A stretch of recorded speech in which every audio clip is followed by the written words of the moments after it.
welcome back to Bourbon on the Brain. And today we're going to be doing another edition of our podcast. And today's focus is going to be on the rise of craft bourbon distilleries and the surge in bourbon in particular. So, one thing that is, we're going to be dividing this into a couple of sections. We're going to be talking about the movement into craft bourbon distilleries, sort of the innovation behind bourbon in general, the role that marketing has to play in it, the surge in bourbon popularity, and the impact that bourbon has had on tourism in the United States. And the last thing that we're gonna focus on is sort of the challenges and opportunities that the bourbon industry has to sort of grow. So we're gonna start with the movement into craft bourbon. But before that, let's take a quick understanding of the sort of incredible bourbon boom that has been going on. Really not since right after the ban on alcohol sales in the United States, the prohibition to be more specific, have we seen a boom in liquor quite like this. So, one of the things that I find that's absolutely genuinely fascinating is that if you go back 10, 15 years and you saw it in sneakers, it was really the first big collector's industry that sort of took off. And we can thank Michael Jordan for that. You saw an absolute frenzy of people trying to buy up sneakers, and there was a resale market for them. People were standing in lines for days outside of stores in order to buy sneakers, and you're starting to see that into the bourbon world. So, what I want to dive into a little bit is what makes bourbon so collectible right now, and is it sustainable? What does the field look like, and what is it about bourbon that makes it so enjoyable? So, the first thing, as I touched on, we're going to focus on is the movement into the craft bourbon. So, what is craft bourbon? So, it's a little bit of a sliding spectrum. There's not a true definition of what makes craft bourbon. But generally, craft distilleries, sort of like beer, they operate on a much smaller scale than your larger, say Buffalo Trace or Old Forester. So, a lot of I will say sort of the connotation of a craft distillery is that they focus on quality over quantity. And that's not necessarily true. There are tons of very large scale distilleries that focus on quality as well. Some that don't, some that just want to churn out as much as possible, but there are plenty that do. So I don't want to necessarily say that that is a cut and dry explanation, but they do typically pride themselves on, local ingredients, traditional methods, sometimes unique aging processes, different mash bills, a lot of experimentation that they can do when they don't necessarily have the large scale market. Typically, craft distilleries are local sales. They don't typically ship across country or out of state. Not always. It depends on the scale of the craft distillery. But one of the key things that a craft distillery has is a story. If you walk into pretty much any distillery, you're going to probably end up meeting a member of the family that owns the distillery. They have on their website typically the story of the foundation of it. There's the About Me section. It's a personal experience. Now, that's not to say that the large scale distilleries don't do that. A lot of the distilleries are still family owned. Not all of them. There's quite a few parent companies, but there are quite a few large scale distilleries that are family owned that have been in generations, or if they're not necessarily family owned, the master distillers are legacies. And that goes and says a lot. But the ability to sort of embrace the small marketisms, so to speak, the experimentation, the sort of personal touch is sort of a unique thing about craft distilleries. And one of the hardest parts about being a craft distillery is that original startup. So with bourbon, it needs to be aged for a minimum of 4 years. With that minimum age requirement means that you're not going to see a product output for a minimum of 4 years before you start. Now that can probably almost always be pretty detrimental to your business model. So there's something called MGP, which is mass produced bourbon, typically out of Indiana, that a lot of distillers will start out using. And what they do that's pretty unique and pretty incredible is they'll start to blend.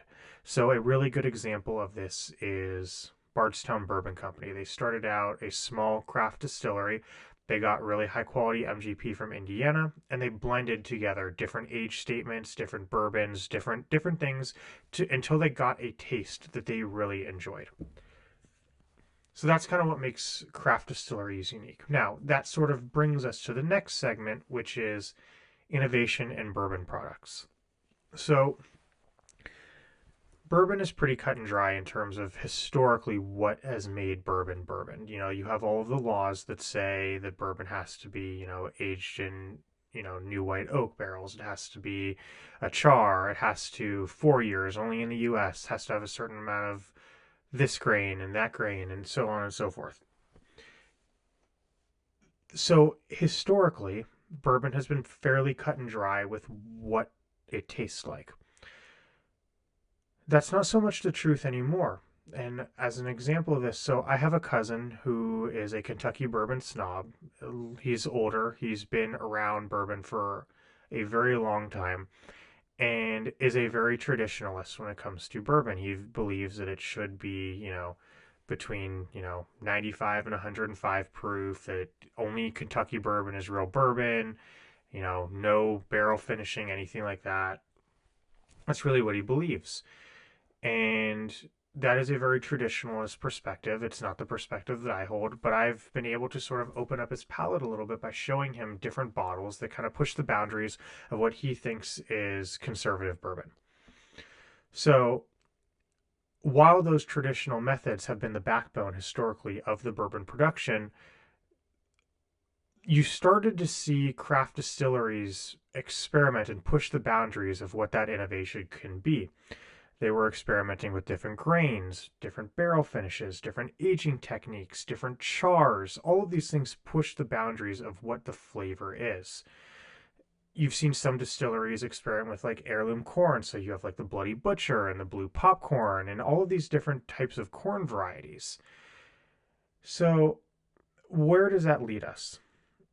The next step in that evolution is what we've already started to see, which is the barrel finishes. So you're starting to see like wine barrel finishes, port barrel, brandy, honey, maple syrup, all of these different barrel finishes in order to create these different unique flavor profiles. Now, one of the more famous barrel finishes that I can think of off of the top of my head that has really garnished a ton of following and is very impossible to find nowadays, that I think really was the first in my mind that I came across that really stood out as unique, was the Belle Meade honey cask finish. Now that is nearly impossible to get a hold of. It's not the first distillery to do it. It's just in my mind the first thing that I came across that really was a unique thing. Again, personal, not industry wide. For the few of you that are going to actually listen to this, I don't want to be attacked for saying that I'm wrong, all that kind of stuff. This is just a personal for me. This is how I feel. So a lot of these different finishes have really broadened the flavor and the palate of what makes a bourbon bourbon. It's also attracted new generations and new palates of bourbon drinkers. As an example, somebody like my mom, who is very I'll use the word rigid in terms of what kind of whiskey she likes. She pretty much likes honey jack and that's it. But these new barrel finishes have allowed her to open up her perspective on what bourbon tastes like and allowed her to like some things that she probably would never have liked before. As an example, she really likes Cabernet Sauvignon, and so we found some bourbon bottles that have been aged in cab barrels. Bardstown Silver Oak is a really good example. And she likes honey, and we found some really good honey barrel finishes. And so it opens up a new perspective into the world of bourbon. I think what is so interesting, and this is going to bring us into our sort of our next topic, which is marketing and branding, is that bourbon, which is a historic, relatively speaking, entity and craft and industry, has found a way to bridge the gap into modern generations, into the new millennium, so to speak. In an age where TikTok and Instagram and YouTube are so popular, the distilleries have found a way to turn that into marketing. And in order to stay relevant, you need to appeal to a younger generation. Now, that's a little bit difficult with something that's 21 and over. Bourbon and really whiskey in general has historically been an older individual's field. You know, typically it's something that you drink by a fire after a long day smoking a cigar. That's the stereotype. The reality is far from that. I mean, I'm 27 years old. I've been a bourbon drinker since I was 23, 24. And before that, when I turned 21, I was a big rye drinker. And I think that you're starting to see an uptick in bourbon enthusiasts, and you're starting to see these Instagram pages, you're starting to see these reels, you know, all the stuff that's coming out.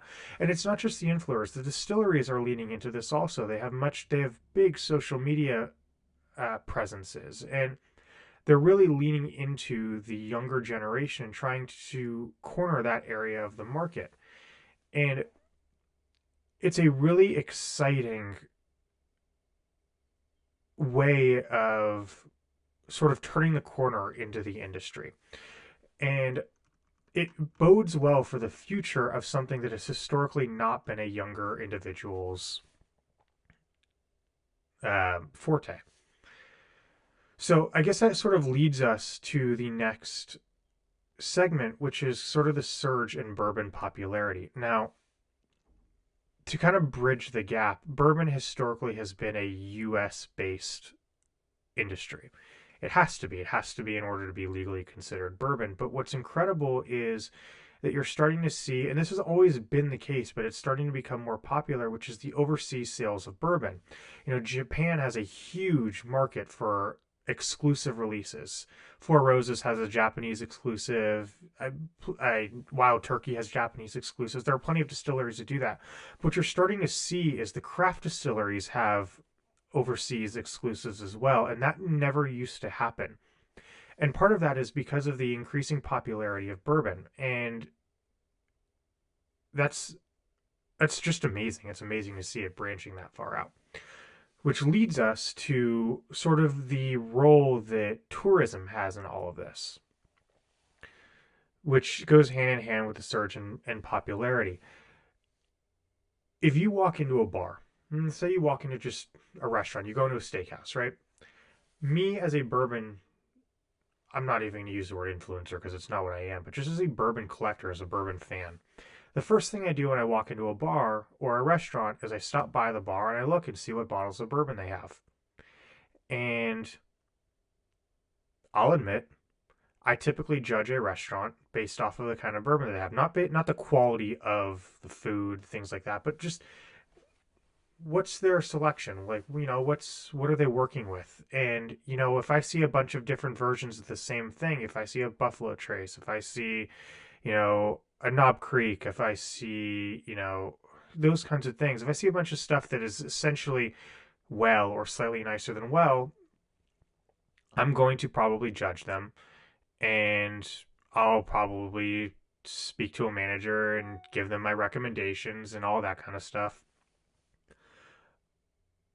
But it speaks to the evolution that bourbon has had in the industry, in the restaurant industry, in the bar industry, in the club industry. I mean, it used to be if you went to a club, you know, you would get, you know, you'd see champagne or see really high end vodka or things like that. You're starting to see high end bourbons creep their way into some of those more obscure fields, whether it's gastropubs or things like that. And I think that that's an incredible thing.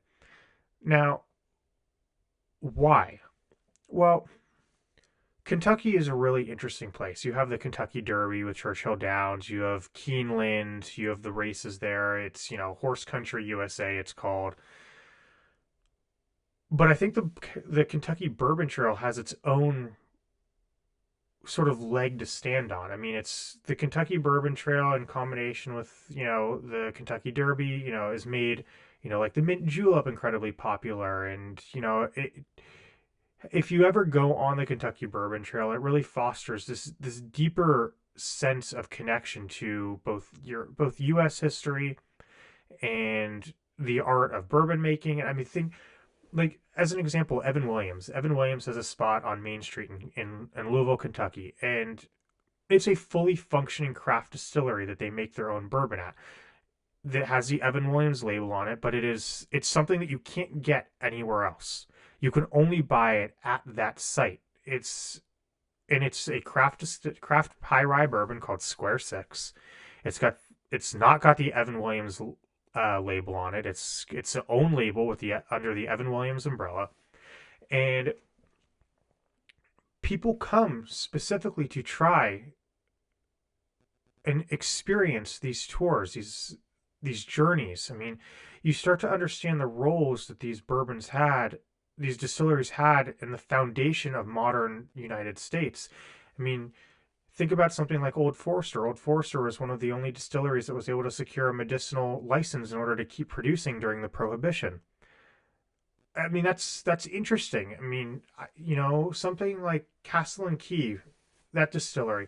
That distillery took over the old E.H. Taylor site, which is a historic landmark that was built to look like a castle. I mean, it is a literal castle in the middle of Kentucky, in the middle of nowhere, that is just a beautiful architectural phenomenon that is a distillery for just a small craft distillery.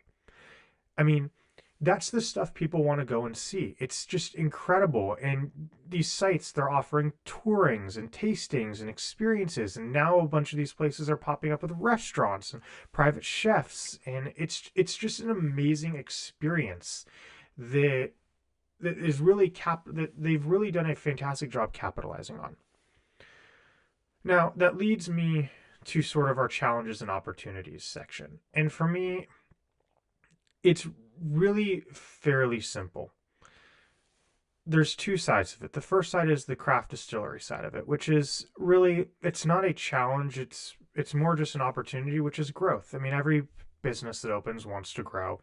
And I think the thing that I would say that is so crucially important to the craft distilleries out there that are really scratching and clawing and trying to make a name for themselves in the industry is when everybody starts a business, they start a business with an idea. They start a business with a drive. They start a business with, we'll call it, a North Star.